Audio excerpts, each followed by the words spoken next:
Hola, bienvenidos al Espacio Talento a Bordo en la Feria del Libro de Madrid. Hoy nuestro pasajero a la cabina del libro es el poeta Mario Obrero. Hola Mario, ¿cómo Hola estás? Sara, ¿qué tal? Sin sobrepeso. Vengo, vamos, como para cabina y volar. Ligero. Ligero. Para empezar, quiero que nos cuentes un poco sobre tu último poemario, Tiempos Mágicos. ¿Cómo surgió la idea de este libro?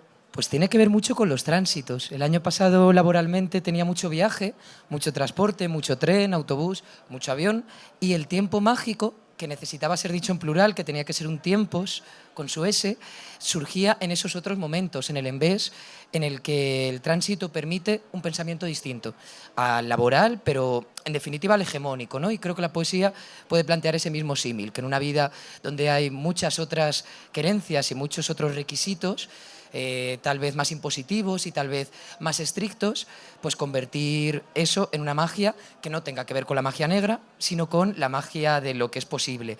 Y posible era pensar el tiempo en plural, ¿no? Y de ahí esa escritura. Bueno, hablando de trayectos, de tiempos, ¿cómo decides dónde poner el punto final cuando escribes un poema? Pues yo creo que la poesía es muy inteligente y ella se va construyendo sola. O sea que incluso te das cuenta después y todo conocimiento de lo poético es a posteriori. El título, por ejemplo, a mí me llega siempre lo último.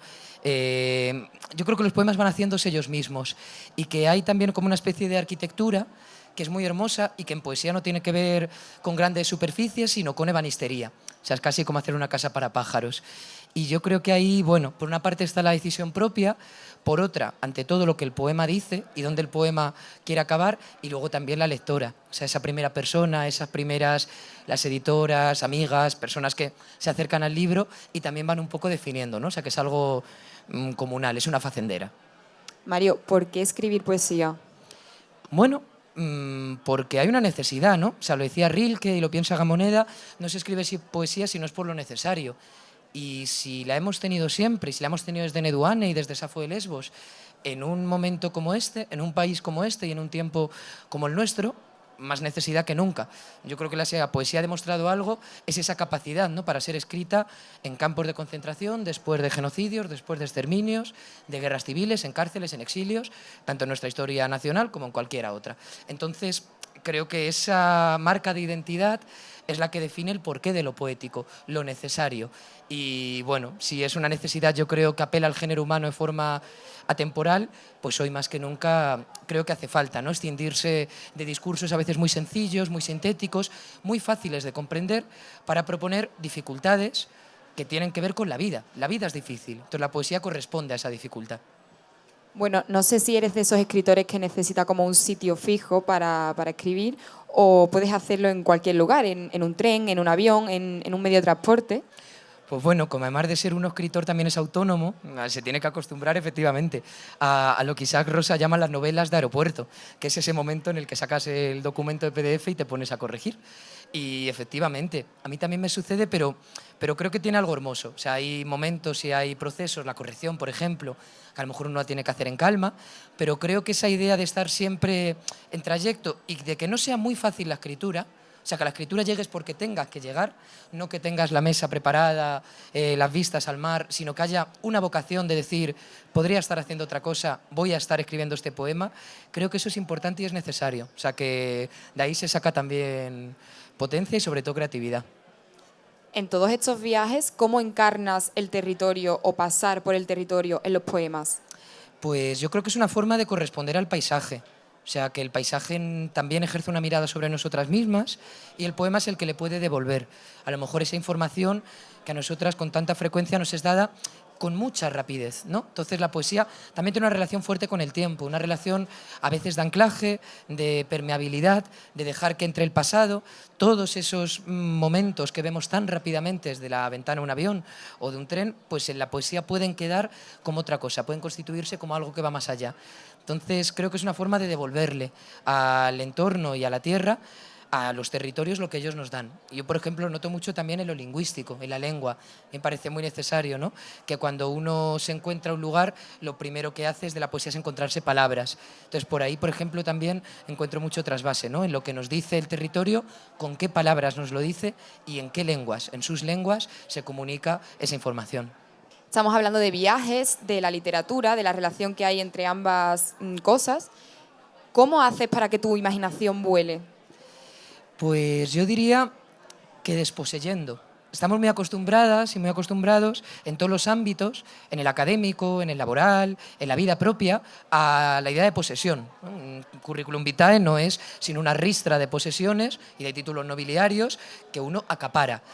La imaginación llega cuando sueltas, cuando no tienes que llevar con correa al pensamiento, cuando dejas que las cosas entren y que vengan hacia ti, no ir tú hacia ellas, a conquistarlas, a poner ninguna bandera. Y ahí es ese momento en el que todo lo que ya es, todo lo que ya existe y todo lo que ya dice, bien mirado y mirado desde una atención y una sensibilidad, puede empezar a comunicar otras cosas. Creo que tiene mucho que ver con desprenderse de esos requerimientos de acaparación y de propiedad, ¿no? Al final, la poesía es algo como la literatura que se publica, es por tanto materia pública, y en esa naturaleza pública de lo literario, pues es donde está la creatividad, siempre desde algo que se te acerca a ti mucho más que hacia lo que vas. Estás hablando de desprenderse de cosas materiales, pero ¿hay algún libro del que no te desharías jamás? Hay más de uno y además, si pudiéramos tener sobrecarga, sería seguramente por libros y nunca por ropa, ni por champuses, ni cosas de estas. Sí, sí, sí. Y diría que, bueno, más de uno, pero venga, si me quedo con alguno, pues cualquier libro de Juan Carlos Mestre, que además he venido mucho a estas casetas, a la Feria del Libro hace años, a que los firmara, unas dedicatorias maravillosas, preciosas, muy emocionantes, que me recuerdan a este tiempo, que me recuerdan a estos pasillos y estas casetas, y que por supuesto llevaría a cualquier sitio, bien en cabina, bien en bodega, donde toque. ¿Y qué libro te llevarías para un vuelo que durase 12 horas? Pues mira, lo hice hace poco que fui a Buenos Aires. Benito Pérez Galdós, porque lo tenía que estudiar para la carrera. Fue maravilloso. Oye, me leí Miau, Miau, que además es que es un libro 1888, pero que nos apela porque es la administración pública, la ineptitud de los sistemas burocráticos, la administración siendo algo inhumano.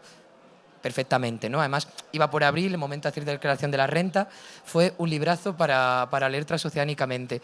Sí, diría que cualquier novela larga, ¿no? O sea, que también el vuelo nos permite eso, y nos permite un momento de desconexión muy poco frecuente, por desgracia, que es el no tener el teléfono, no tener el móvil. Y ante eso, sí, yo diría que ese Stendhal que está en casa, ese Thomas Mann que está cogiendo polvo, esa Lispector a la que todavía no hemos abierto, pueden perfectamente cuadrar en un vuelo de esas características. ¿Y un libro para caídas? Pues un libro para caídas, cogería Los mapas de cera, de Guadalupe Grande, porque me parece además que en lo cartográfico y en la disposición, en esa idea que decíamos de dejar que el mundo te sea descubierto, está no solo la poesía de Lupe, sino ese título, ¿no? Mapas de cera, que te invita precisamente a buscar cartografías cuando estamos con un paracaídas, pues no hay nada más importante que saber dónde va a aterrizar una o a dónde desea ir. ¿Qué ciudad literaria tienes ahora mismo más ganas de visitar? Pues diría que Londres, porque, bueno, yo he estudiado inglés mucho tiempo en la escuela pública, me titulé, tengo el nivel de inglés, nunca he estado allí. Y, bueno, he leído a Virginia Woolf en su lengua y he leído a otras autoras directamente en inglés, he leído a Shelley en inglés, a los dos, a Percy y a Mary. Me falta ese lugar. O sea, creo que la conozco tanto la ciudad que hay que verla ya. Que hay que, si tú has leído a Oscar Wilde y Oscar te ha hablado, o a cualquier autora anglófona y te ha hablado de esa niebla y te ha hablado de esa ciudad, pues yo creo que ya llega el momento de fisicalizarla. Este año la feria está dedicada al deporte. ¿Qué similitudes encuentras tú entre la escritura y el ejercicio físico? Pues la primera diría que es una conexión doméstica.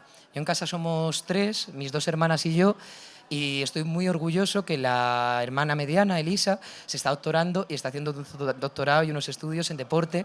Es una entrenadora de baloncesto fascinante. O sea que en mi casa, en la comida de Navidad, de cumpleaños, de cualquier día, lo que estamos es a mitad de deporte, a mitad de poesía. O sea que eso lo vivimos en primer lugar en la mesa, la familia García Obrero. Y luego diría que hay dos movimientos que son muy similares, que es en primer lugar lo que está en tránsito y lo que está en ejercicio, lo que está haciendo cosas y está decidiendo ir de un lugar a otro con ganas y con fuerza, y ahí lo literario también tiene ese impulso siempre, ¿no?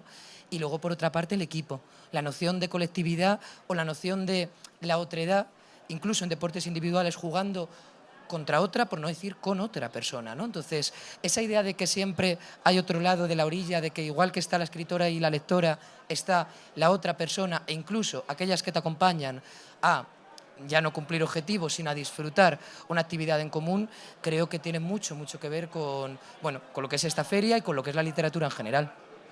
Pero siempre se ha dicho que la escritura es algo muy solitario, entonces el equipo, ¿tú lo entenderías como escritor-lector?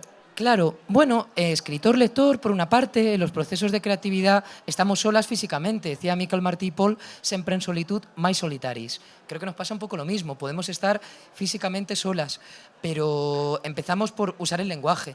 Y no hay nada más colectivo que el lenguaje. O sea, cuando nosotras decimos huelga, o decimos patio, o decimos alegría, es porque hay un proceso lingüístico de muchas personas hablando una lengua para que hoy digamos esto. Entonces, ahí ya hay un colectivo potentísimo, la lengua. Y luego en las referencias, en los sitios a los que una se va, en lo que una persona mira, también hay un colectivo, ¿no? Entonces, la escritura, aunque físicamente tenga una personita sentada con un bolígrafo, lo que se compone es de procesos muy dependientes y muy colectivizados. Ya por ir un poco más allá, ¿qué relación podrías encontrar entre ser hincha o seguidor de un equipo y ser un ávido lector de poesía? Bueno, eso Latinoamérica nos lo enseña muy bien, ¿no? Se han llenado en Chile y se llenan en Argentina, en México, estadios para escuchar a poetas.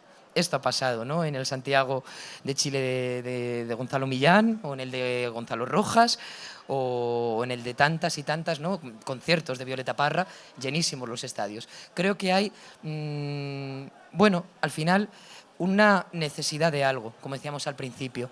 Y creo que la persona hincha esa necesidad la llega a convertir y a trasvasar en identidad.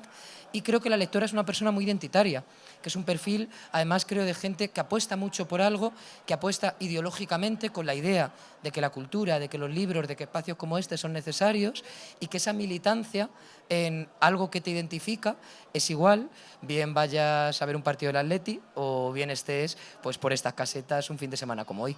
Mario, si tu poesía fuera un deporte, ¿cuál sería? Si mi poesía fuera un deporte, diría, bueno, es que soy asmático. Entonces estoy pensando nada de riesgo, nada que sea mucho trabajo. Ah, me encantaría pensar que tiene algo que ver con el senderismo, que tiene algo que ver con la bicicleta. Quizá con la bicicleta, sí. Sí, además con ese rodar, con esa idea cíclica, pero con esos ciclistas maravillosos que van siempre juntos y que van acompañados, ¿no? Y diría que, bueno, sí, tal vez si hay que irse a un lugar, se iría a la bicicleta, a las ruedas, a ese espacio común y a ese, bueno, a ese cruzar paisajes y horizontes, pues ahí querría ver a la escritura. ¿Un libro que te haya dejado en jaque? Un libro que me haya dejado en jaque, pues, diría que me impactó mucho la primera vez que leí La tierra baldía de Eliot. Pero bueno, también fue hermosísimo. Me impactó y no la entendí. Y fue maravilloso no entenderla. Y fue maravilloso enfadarse con ese libro y decir, este hombre no tiene sentido lo que dice. Bueno, he vuelto a él y con los años uno regresa y es hermosísimo también eso. El libro no es un espacio sacrosanto. No hay una jerarquía de púlpito. El libro no te está hablando como si fuera un juez o como si fuera un catedrático. El libro te habla de tú a tú y eso te permite la honestidad de enfadarte con él y de cabrearte como lo harías con una amiga, como lo harías con un familiar y de volver y de reconciliarte y de... Entonces yo diría que sí, que La tierra baldía de Eliot tuvo esa experiencia para mí, ¿no? De empezar un poco cabreándonos como si fuéramos compañeros de clase y ahora pues haber acabado bastante enamorados como si fuéramos compañeros de clase. ¿A qué autor o autora fallecido le pedirías un tiempo extra? Bueno, por supuesto, la mencionábamos antes, a Guadalupe Grande, una persona que falleció hace 3 años, con 55. Dice Juan Carlos Mestre, nunca morrer foi unha boa idea, lo dice en galego, y efectivamente nunca lo es, pero en casos como Lupe y con una obra que nos dejó y que se puede comprar en la caseta La Uña Rota, con Jarrón y Tempestad, su poemario póstumo, pues queda más que claro, ¿no? Que había una potencia y que había una necesidad, volviendo a ese término en su caso, que bueno, que todas precisaríamos de ella, que esperemos que de alguna forma, porque los discursos poéticos siempre son capaces, permee, ¿no? Si no es a través de la poeta, si no es a través de la persona, ya llegará, ya serán otras, ya serán las lectoras, ya serán otros los paisajes que reclamen eso que había de ser dicho. Pero sí, ojalá en estas casetas estos días y muchos años después estuviera y continuara con nosotras Guadalupe Grande. Ya para ir cerrando un poco esta entrevista, Cortázar decía que el cuento gana por nocaut y la novela por puntos. ¿Cómo crees que gana la poesía? La poesía no gana. La poesía es que no gana. Decía la poeta Xela Arias, poesía é aquí lo que non busca victorias. Bueno, pues nosotras tenemos la suerte de no buscar victorias, porque eso creo que nos libera a veces de una vocación ganadora y por tanto una vocación que a veces puede arrasar, que puede entrar en lo beligerante, que puede entrar en lo bélico. Para la victoria a veces son necesarios los tanques. La poesía, por suerte, está escindida de ello. Y si está en la derrota es porque está en una acepción que ya nos daba Sebastián de Covarrubias hace varios siglos en nuestra lengua. La derrota del derrotero, de buscar caminos. Y en esa derrota que está exenta de poder, que no tiene por qué alzarse con ninguna cuota ni con ninguna dominancia de nada, el derrotero es muy claro, es muy hermoso, es muy humilde, pero creo que es muy liberador eso de no buscar victorias en un mundo tan beligerante, tan belicista, que siempre quiere ganar y que siempre quiere imponer. Bueno, pues muchas gracias, Mario, por estar aquí hoy con nosotros y nos vemos en un próximo vuelo. Muchas gracias, Sara.